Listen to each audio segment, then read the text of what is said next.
and Russia. And joining us now is Lieutenant Colonel Danny Davis, a senior fellow for Defense Priorities. Nice to see you, Danny.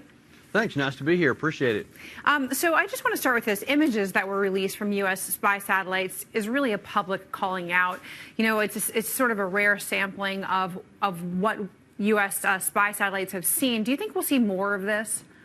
I don't know if we'll see more of it. That certainly is enough. I mean, the whole red-handed information there, I mean, that's not a minor issue. So it's certainly useful, I think, for diplomatic pressure. Well, how else can the U.S. motivate China to do more? I mean, obviously, this is sort of a public shaming. Well, and here's what we have to recognize.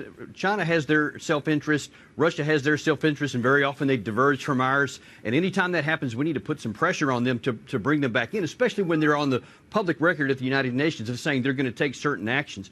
But what it does, in my view, is it highlights that we can take care of this on our own, and we can't rely on other people. And I think that deterrence is what we have in our hand with our military and our diplomacy, that we can work as much as we can with these nations and with North Korea. We have to talk to them, but our military deterrence is what's going to really keep us in the driver's seat here. You make such a good point, and that is what we're having to do right now, is keep that nuclear triad strong and continue to grow our military. What about economic restrictions and further sanctions against Chinese companies?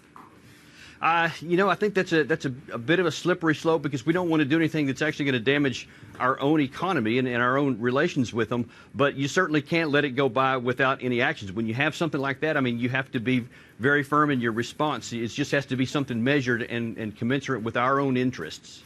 I want to also bring up Russia, because President Trump told the New York Times that this Mueller investigation into collusion, quote, makes the country look very bad and puts the country in a very bad position. And for Russia, discrediting the U.S. is sort of the name of the game, subversion. So do you think that it's time to move on from this?